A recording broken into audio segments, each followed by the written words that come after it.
We are going to start with the next wonderful performance that we are having. And people who still need to get their dessert, if you just get it and sit quietly down, we are going to start. So we are having a switch in format right now. And my name is not Pia Kleber. Pia had a death in her family and had to fly to Germany, which is why I'm introducing this segment of our day. We are seeing an excerpt from a play which is called A Blow in the Face and which addresses the phenomenon of postpartum depression. The company is currently getting ready to perform the complete version at Storefront's Feminist Festival on April the 15th, and you are going to see a poster in the room where we're going to have our reception afterwards, which gives you the details. And they're fundraising now for a full production at the Theater Center in the coming months. The play was written by Ryder, who is here today playing the character of Cloudy Twilight. Lisa is a U of T drama program alumna, and she is a playwright and an actress who you might recognize from Canadian stage's Helen Lawrence or various television programs, including Gene Roddenberry's Andromeda. Ryan Hollyman is playing Guy.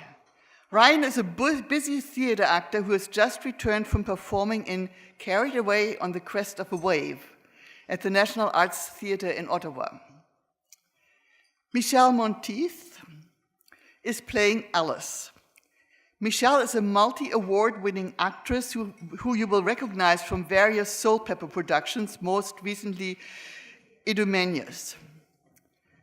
Sarah Gale is playing Fluff Pup, also a busy theater actor who was in Our Town at Buddies in Bad Times Theater, directed by another U of T alum, Alison McCacken. Bryn Kennedy will be reading the stage directions. Bryn is an emerging theater artist who is currently in the Young Innovators program at Nightwood Theater. And finally, Monica Dottor, the director, has just finished directing Big Love by American playwright Charles L. Mee at the University of Windsor, and is a busy choreographer and director who works across the country. And before we proceed to our reading, I would ask you to please turn off your cell phones, because there were apparently some of them going in the back, and we don't want to have that diversion. And let's enjoy the play.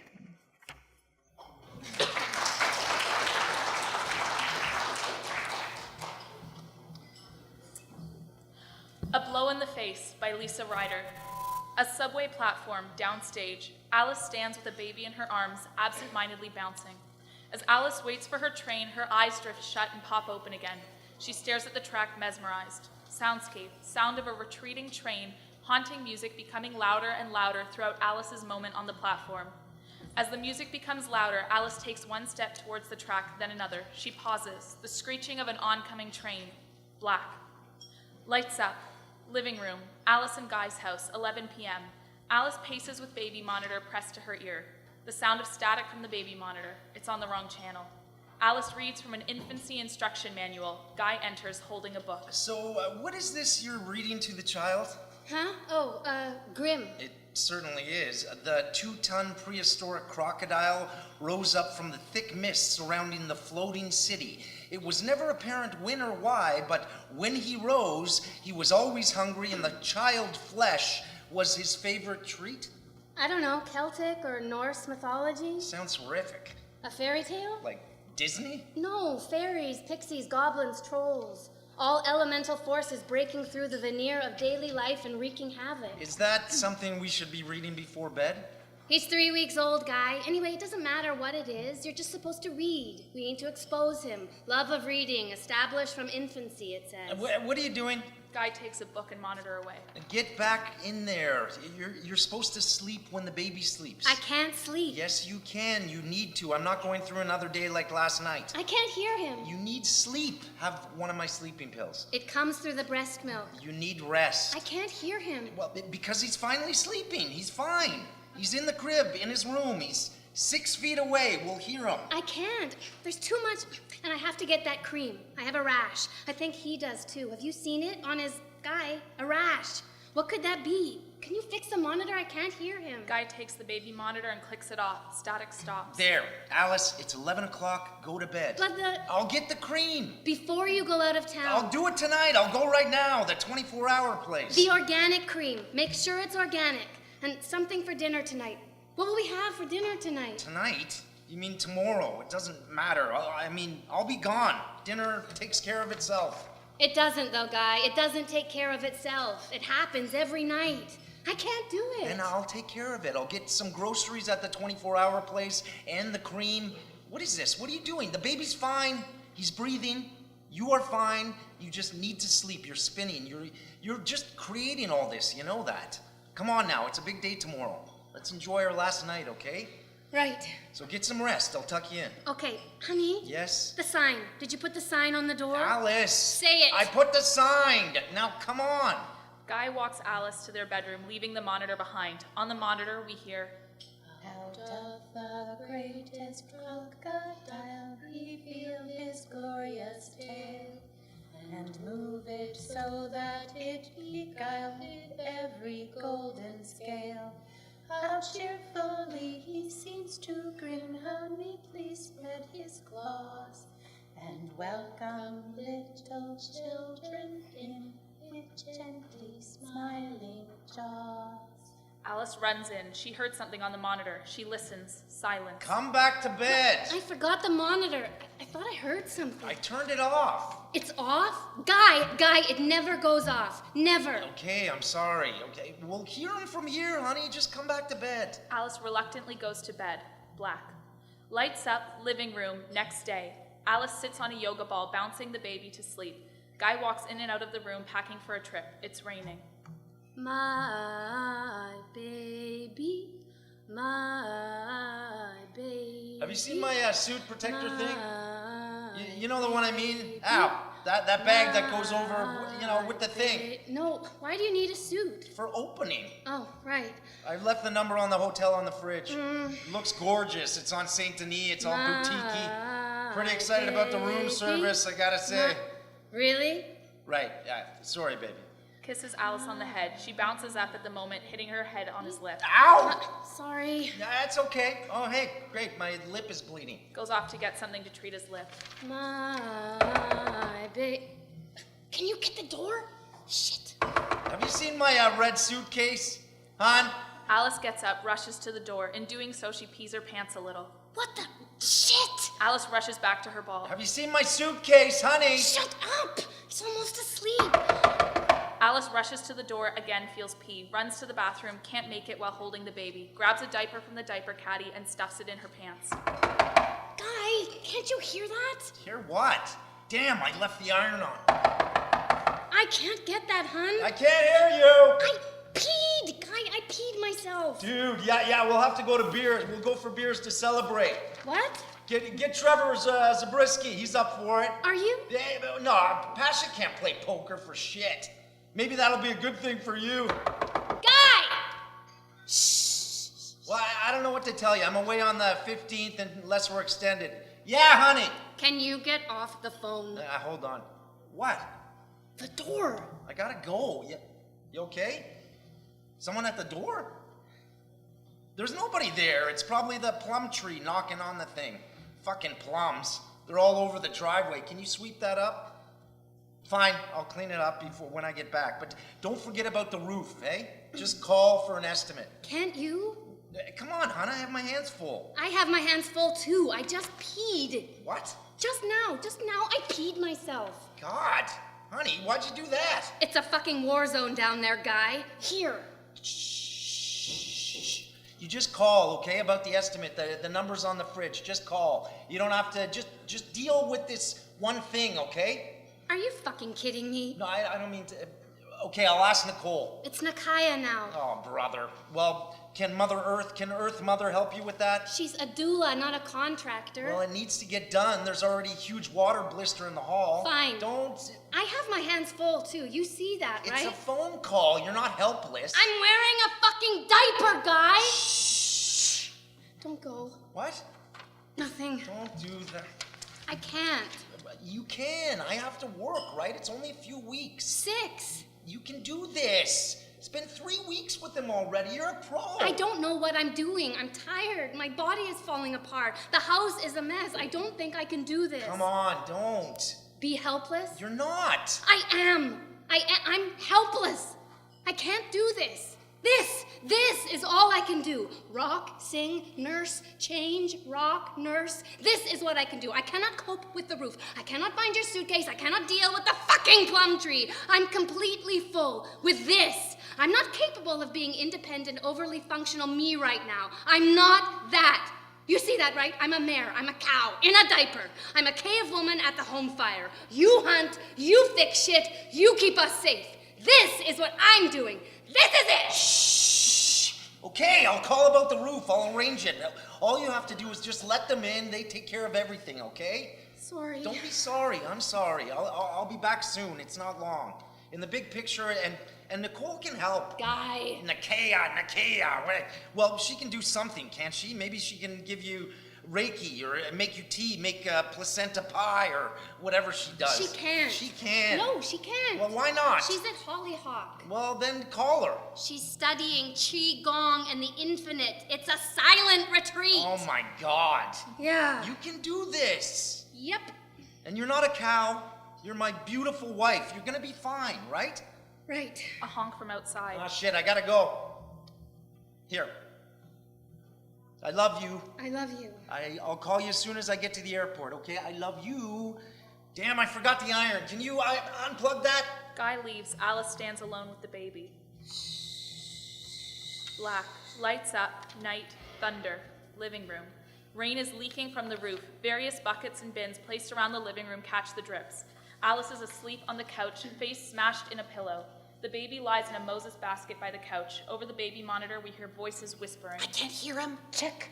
You better go check. I don't hear anything. Is he breathing? Shh. Wake him up. Don't wake him up. Shh. He stopped breathing. Oh, no. Wake him up. He's fine. He's not. Is he? He's not. What if he's not? You fell asleep. And he's not breathing. You didn't hear it. There's nothing to hear. Wake him up, wake him up, wake him up, wake him up, wake him up. Alice bolts awake with a gasp. She jumps up before she realizes the baby is beside her. She checks to see if he is breathing, putting her right ear by his mouth. She realizes he is breathing. She takes a deep breath and sags onto the couch. Oh, Mommy just had a dream. Daddy and Mommy and Cooper were in a Winnebago. We were all together on a special adventure. Only the adventure turned out to be the end of the world. And everyone in the whole wide world was killing themselves to avoid a slow, painful death by suffocation. Mummy was prepared. Mummy had music and snacks, and Mummy had hired a nurse to help euthanize the family. In a way, it seemed sort of nice and peaceful. Suddenly, the nurse asked Mummy if she'd had her fleet enema. She had to have a fleet enema. Didn't she have her fleet enema? It was the considerate thing to do. After all, the nurse would have to clean up afterward, and she didn't want to create a big mess, did she? No, Mummy did not want to make a mess, and Mummy had not had her fleet enema. But now, Mummy was very preoccupied with the whole protocol of the whole end of the world. It was not peaceful anymore, and it was not fun. Mummy ran and ran in a panic. She did not know how to make a fleet enema, but she grabbed a mustard bottle and a bottle of sea salt from the kitchen. She had enough salt, she thought, for herself and Daddy. She thought she had enough, but she didn't know. She didn't know if she would. Would she have enough salt? Alice closes her eyes. Baby didn't need to have an enema, though. Baby's body was new, clean. Is anybody there? Hello? Stop knocking! Stop knocking! Stop knocking! Hello, are you in there? What? What time is it? My husband's... Come back! It's raining very hard. Shut! Hey! Do you see a sign on the door? What? Do you see a sign on the fucking door? Yes? What does it say? Please don't knock. Baby's sleeping. Oh, but ma'am, I was told to come here. Shh. Ma'am, we were sent. All right. Alice flings the door open. What time is it? Is this 364 Sunnyside? Yes. Is that a baby? Is this about the leak? The what? In the roof. Are you here to fix the leak in the roof? Yes. I wasn't expecting you this time of night. Will that cost extra? What? To fix the roof at this time of night. Off! Would Would you mind closing the door? Certainly. What's the name? Fluff? Your baby. Alfred Cooper. Very unfortunate. Well, we call him Cooper. No, I mean, it's lovely. Rhymes with pooper. And you are... Cloudy twilight. I'm a roofer, obviously. What's taking her so long, I wonder? Can we get started without her? Now that you're here, I'm anxious to get this looked at. Yes! So, you're a new mommy, are you? Yes. I suppose you'd like to see the damage? God, no. Sorry? And this is the wee one from the sign. The sign... The sign on your door. Yes. What's that, about 7, 8 pounds? 8.5, I think. Little skinny. Well, I think it's normal. Well, it's nice to have a baby, isn't it? Mm-hmm. And yet not quite what I expected. Oh, what did you expect? I don't know. Cute. You like babies? Well, they're not quite to my taste, but to each his own. I guess they can be a little funny looking. When he was born, he came out with a pointy skull. He was purple, upside down, and screaming. Is that right? Well, that was my first impression. He had these claw-like feet. Reptilian? No, he just looks to me like a wise old little creature. He's an old soul. Smells like honey. They do smell good, don't they? Very intoxicating, delicious. Cloudy. You're back. Thought you might have given me the slip. Thought about it. Fluff up, this is Alice. Look what she has there. What? A baby. Shh, you'll wake him. That's a baby. Claw-like feet, she says. Oh, not really. That was just... Freaking fairy balls. Does she not like children? Loves them. Is this the right address? We've gone through this. 364. Yes, Alice here was expecting us to fix the leak in the roof. To fix the leak in the roof? Yes. The wisdom of Gustav is infinite. Are you sure you have the right address? Yes, we're in the right place. May I have a word? Not now, Fluff. Let's just make the best of the situation, won't we? Just have to be extra careful this time, won't we? Sorry? With the tools, etc. Speaking of which, where are your tools? Tools, pig! What? Go get your tools. Mind you come back. Where's my smokes? Those were my smokes, and you smoke my smokes. Anyway, we're done with that. The baby. Such a handful at this age. Yes. I'm liable to smack her in the mouth. Pardon? So this is it. Pardon? Nothing. She'll be back in a moment. This place is a dump. Sorry? Don't be. It's a beautiful home. You might as well settle in. What?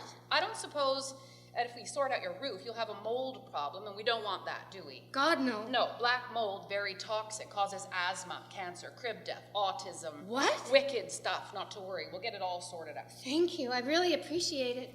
And you're right, this house is a mess. I wasn't expecting anyone so soon. Not at all. You needn't tidy for the roofers, right, Fluff? The what? Roofers! It does look like we could use a hand sorting things through, though. Child-proofing, for instance. We can help with that. We are a multi-pronged service, isn't that right, Fluff? Oh, yes, all kinds of prongs. Fluff lights a cigarette. Would you be so kind as to put that out? Yes, Fluff. Would you be so kind as to put that out? What do you care? Shall I repeat the question? Feck off. I'm just having it. 1, 2, naughty spot. What? You can't treat... That's a grown person. What are you doing? Establishing order. Is that so? We must have order in our line of work. Order prevents mishaps, and we cannot have mishaps or Gustav will be displeased. Who is Gustav? The higher up, the big cheese, the head honcho, the king croc, Gustav's roofing. Gustav's roofing. Well, maybe it isn't my business, but it doesn't seem to be appropriate to put a grown person on a naughty spot. A grown person, she says. I'm beginning to like her. Hands off! Mind yourself. In fact, I don't think I like the way you do business. Thank you for coming, but I'd like you to leave, please. Ha! Not if that fascist reptile has anything to do with it. Am I going to have to phone the police? What she means is Gustav sent us, you see? And when Gustav gives an order, well, now we're stuck with each other. Do I need to call this Gustav and cancel the order? I am telling you that I want you out, and I am the customer. And the customer is always right. I can't be held responsible for what may happen if we go. Thunder crash. I'd like you to go now. You don't want that, Alice. Yes, I do. What about the black mold? What about the asthma, the cancer, the hideous deformation? What? Terrible effects. I've seen it happen. Are you experiencing insomnia, anxiety, restlessness, lack of bladder control, speed brain, looping thoughts, herpes, scabies, shingles, rabies, spontaneous flatulence? Thunder. The baby begins to cry. Alice runs to the baby's room. Alice emerges with the crying baby. I can't do this. I'm sorry. I don't want to be rude, but I can't. Fuck. I think I can't. He won't. How the fuck? I wanted you to get out. Get out of here. Why are you still here? And there is water streaming into the house. Alice passes out. She drops the baby. Fluff catches it. Black. Lights up, living room. Cloudy and Fluff hover over Alice, who is on the couch. What happened? Do you not remember? No. You had a spell. A spell? An episode. Where is Cooper? He's fine now, thank goodness. You were holding him when you fell. Fluff caught him. You did? She did. Very proud of you. Where is he? He's resting now. It's a good thing we were here. How do you feel? A little confused? What else? Lightheaded? And Dizzy? So dizzy. it's the stress. The hormones. How could I drop my own? It's not your fault. You lost consciousness just like that. And I could have... You didn't. Cooper's fine. And we were here. you were right here. Yes. Thank goodness. Thank you. It's nothing. It's not nothing. Well, But Alice, perhaps we should address your situation. You are here alone and prone to, well, is fits the word? Well, no, I've never... no. But with the baby. Are you sleeping? Well, no, not since the baby... This is the problem. It is? Sleep is the body's chance to wash the brain and cleanse the system. When one does not get proper rest, one's body is flooded with cortisol and toxins. These toxins can lead to increased confusion, hallucination, even forms of cancer, degenerative neurological illnesses. Sleep is very important. You're right, I know, but I have to feed the baby every 2 hours. And you are a good mother to do so. Well, it's not really an option. And yet your lack of rest causes you to have these fits, thus jeopardizing the baby. It's a vicious cycle. Yes, I feel that. It's impossible. Impossible to feel like myself. Do you hear that? What? She doesn't feel like She's herself. desperate. She's tired. She's a risk. We've seen it just now. She could hurt somebody. Somebody small. Oh, we can't have that. Cloudy grabs 2 yoga balls. They sit. Let's try this. Close your eyes. Close your eyes. Fluff and Alice close their eyes. Now, settle in. Scan your body for tension. Feel your toes, your heels, your calves, your thighs. Let them go. Bit by bit of you is releasing, disappearing, lightening. Let your thoughts go. Let them float. Float away. You are floating now. Engage your mula bandha, your root lock, right at the base of your trunk, right up the asana. Now, engage the lock. Lock your thoughts and breathe. Lock, but breathe. Let your thoughts release. Engage, lock. Breathe as well. Breathe. Good. Breathe and lock. Really clench that mula bandha and flow. Flow. Let it all go.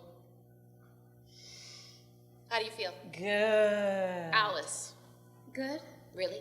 No, I think I peed a little bit. Can you take a look at my leak now? Yuck. You're a sensitive one, aren't you?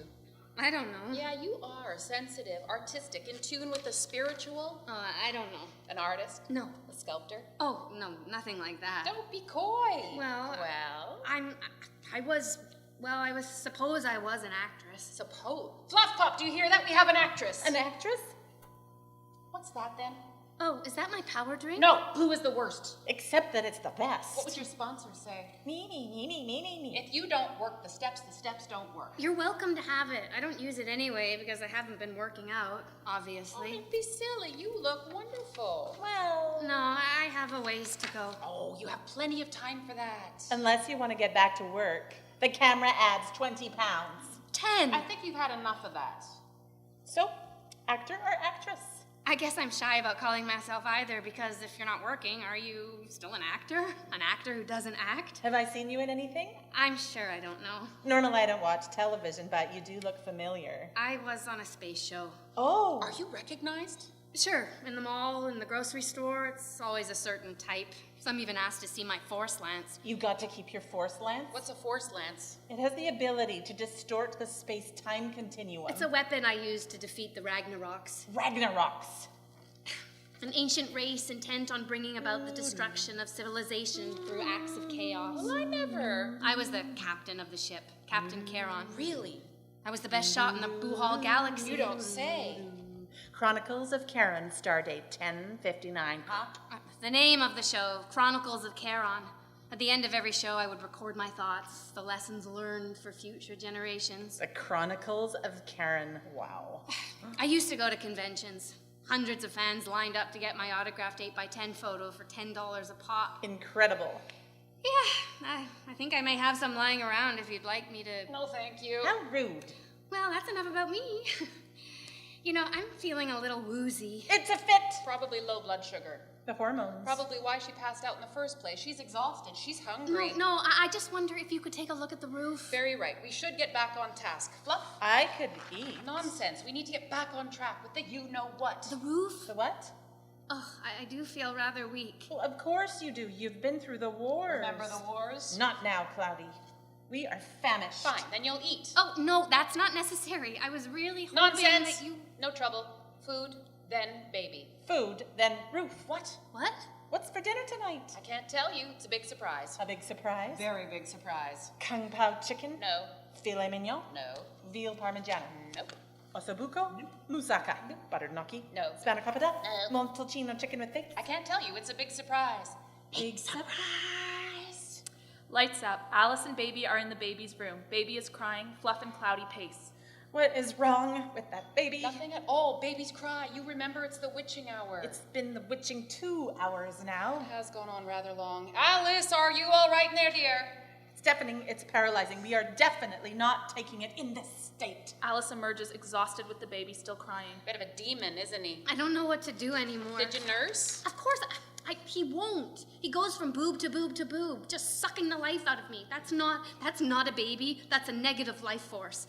And this is every day. Is this colic? Or sometimes I think I just give him a hard enough shake. All right, let's give Mom a break now, shall we? Let's let him cry it out. Great, let's go. I can't leave him alone, can I? You absolutely can't leave him alone. Fluff. Just for a pint, I meant, let the thing tucker itself out, come back, and get him when he's fresh. Let's go. Always a short-term solution with you, Fluff. I could make it permanent. Make what permanent? No, Fluff has responsibility. She knows very well she cannot escape every time a job gets tough. What would Gustav say? Well, he might say that bullying leads to suppressing, suppressing leads to stifling, and sometimes stifling leads to smothering. Why would your roofing boss say that? Ah, where's my smokes? I need a smoke. Watch your tone. There is no tone. It's the decibel level. I can't guarantee I'll be rational. You know I can be irrational. No, Fluff, not this time. No, Fluff, no. Fluff grabs the baby still crying from Alice. She stuffs the baby in the Moses basket, picks up the Moses basket, and begins to swing it from side to side. I feel so low, so low. I feel so low, so low. I feel so low, so low. I'm gone, I'm gone, Trouble hit me hard. Trouble hit me hard. Trouble hit me hard, so hard I'm gone. Say I done you wrong. Say I done you wrong. Say I done you wrong. I'm gone, I'm gone, I'm gone. I feel so low, so low. Feel so low, so low. Feel so low, so low. I'm gone, I'm gone, I'm 10:30 in the morning. Feel so low. Didn't see it coming. Feel so low. That downtown train. Feel so low. Took my baby away. I feel so low, so low. I feel so low, so low. Feel so low, so low. I'm gone, I'm gone, I'm... Silence. The baby is asleep.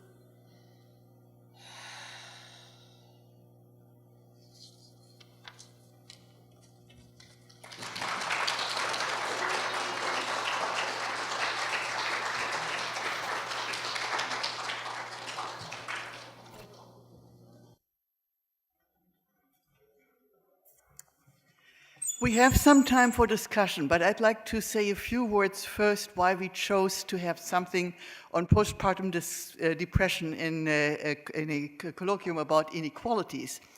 And that is, so far we have been looking at economic and sociological and psychological factors at the aggregate level. What we have not been dealing with is the fact that our economy, our money economy, actually is premised on a non-money economy, which consists of the caring economy, which is unpaid, and which consists of looking after children, looking after people with disabilities, looking after elderly people.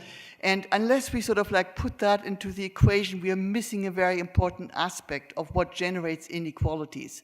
And so when you look, for instance, at the earning capacity of women compared to men, and then women with children compared to women without children, you will find that there's a big difference. We all know that there's still a gender gap in income, and that is related to the fact that women still do 50% more of the unpaid housework than do men. That's the figure that I picked out yesterday from StatsCan, so this is a new one. The participation of men has gone up, but it's in no way comparable to that of the women. And if you then look at what does the presence of a child due to the earning power of women by comparing women with children against women without children, so you get rid of the gender factor, then you find that the presence of each child reduces the income of the mother. And the more children, the greater the gap between the sexes. And so we wanted to make sure that as we're discussing all the other issues, that these are some of the issues which are there as well. Now, in the discussion, you can address anything you wish about the play as a play or about some of the other factors, but I'll start by asking Lisa to say a few words. You were going to have me address income inequalities, because speaking of which... Well, go right ahead. I'm hoping you enjoyed the reading today. This was an excerpt from A Blow in the Face. We'll be doing a full reading on April 15th. I have posters in the registration room. It's the Storefront Feminist Festival. It's one reading only. It's April 15th at 3:30. All this is in an attempt to gear up towards our full production next year at Nightwood Theatre, for which we are fundraising now. Anyway, if you'd like to show your support, please come and see our reading, or please make a donation. We, as you know, Canadian theatre is like a tough hold, and we are trying to realize that. So I've put, to make supporting easy, I've put something on your table in case you'd like to donate, so we can pay all these actors equitably. Thanks very much for having us. It's been a real pleasure.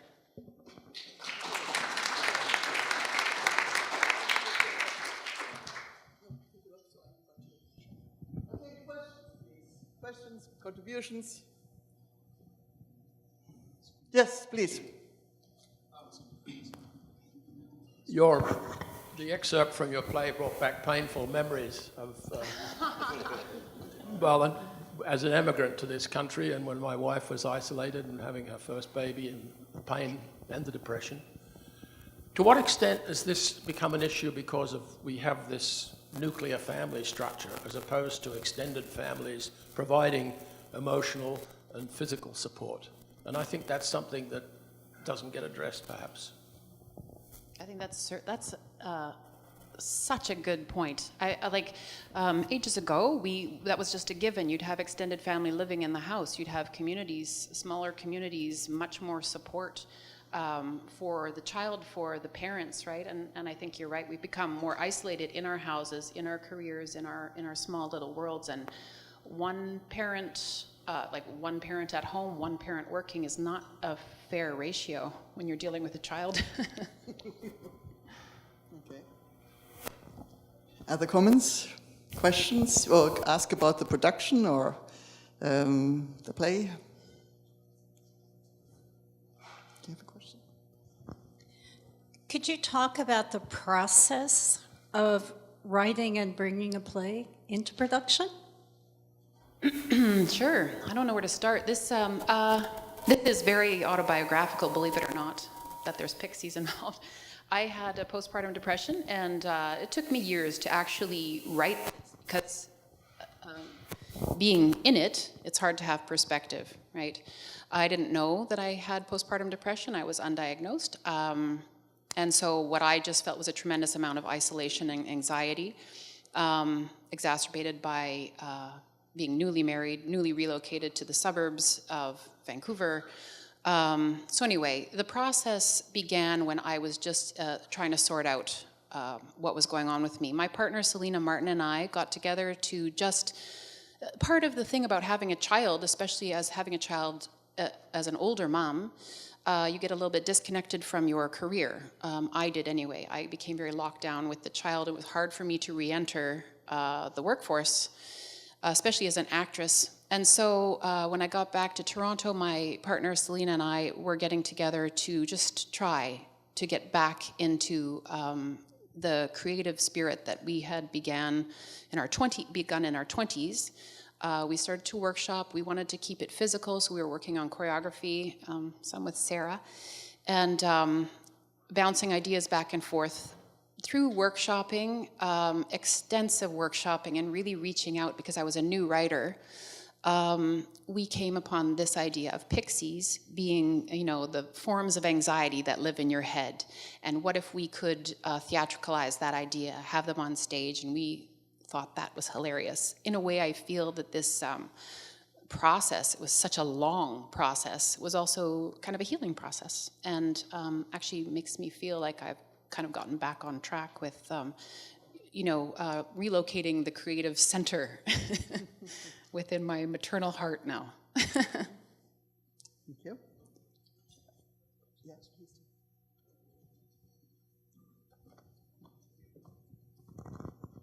Hi. Thanks so much to everybody. It is a tough go being in theater, and appreciate you being here, and hope we'll get lots of support for you. I wanted to ask about the difference between writing a play and dancing a play, and basically what it is you're losing, let's say, by writing that you would be able to put in dance. Sorry, the difference between writing in words and so dancing? do you feel there's something there's a loss in limiting it to language? Do you use both, or do you feel there's something that you can express in dance that you can't express in words? For me, I really believe firmly that theater is physical. Theater is not an intellectual exercise, that it's not a literary exercise. It is physical. We are physical beings on stage, and there's no story without our bodies. Otherwise, why don't we just write for television? They could do it much better, the naturalism. So why are we on stage? Because we are connecting. I believe theater is ritual, and I believe ritual requires every aspect of our bodies' voices. I don't believe the reason I'm working with Monica Dottor, I've been waiting a long time to meet her. It's very hard to find a director who is as invested in dance as I believe this piece should be. So I don't know if you should talk to Monica about the dance. She's from a choreography background, and I'll let her speak to you about that. Well, one of the things I through my training in dance and in theater is something I believe in, is that movement can speak in a way that where words kind of leave off. And for me, when I'm directing or choreographing with physical theater, the movement always represents the emotional undercurrent of the scene. So it's in its abstract form, it has the ability to evoke an emotion or connect on an emotional level as opposed to an intellectual level. So words can connect on an intellectual level, but movement and dance adds a little bit of connection on an emotional, physiological level. So that's how I use choreography in physical theater. So this play will use both? This play will use both, yes. I think that because this is such a fantastical world that Lisa has created with the pixies and them representing the anxiety of postpartum depression and the kind of all the complex feelings of a new mom, I think that it lends itself to a fantastical, mystical, world that can be supported by a physical, choreographic element too. So that's what we're going to explore, right? Yeah. Yeah, right now we're at that, like we have the script. The reading on the 15th will be pulling in some more sound elements, because sound is also very important in this piece. I was just saying this morning, I feel like I write like a score. I hear rhythms and the thunder and the static and the knocking is part of that score. And so that will be part of the reading on the 15th. Then another level. It's just never-ending theater, right? We could explore this for a while. One more question. Last question.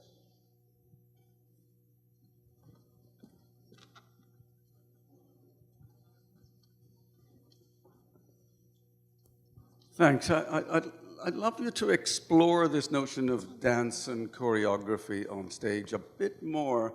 I mean, there's sort of what to do, when, where you have to be, where you have to stand, when you have to cross. There's that side of things. There's another thing, which is now you're acting as somebody. You are, say, Roy Dotrice, doing the 7 Ages of Man. You have a certain style, you have a certain character you want to embody. And so that's a kind of choreography, when you move to fit a personality, and you say the speech with a certain rhythm. But the way you're saying dance and choreography doesn't really fit with either of those two. It's something richer in the middle. And can you tell us what it is you're thinking of and aiming for when you now use the word choreography for this kind of production? Monica, would you like to take the choreography question? With this particular production, I mean, we're in the beginning stages of that, so that's something that we'll have to discover in the rehearsal process. But in general, when I'm using choreography, first it always starts from the text, whatever text I have, whether it's a classical Greek tragedy or it's a contemporary piece like this. I sort of break it down to what the major themes are of the piece, and then those themes become the inspiration for the instinctual response, physical response, and then that becomes the base for what the choreography becomes. It's pretty hard to describe in words how to create movement, how to create choreography, but it always begins with the text, and it always has a root in what the emotional journey is for the characters. And so that can be different for each character. It would be different for the Pixies as it would be for Alice. So I think with this particular piece, as with a lot of pieces that I choreograph, it has a heightened realism to it that is manifested in movement. I'm not sure if that makes sense to you, but I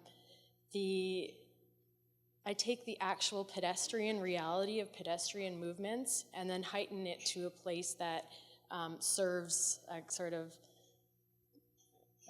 bigger purpose, which is to connect on, to trigger an emotional response. I don't know if that answers your question, but it's a tricky.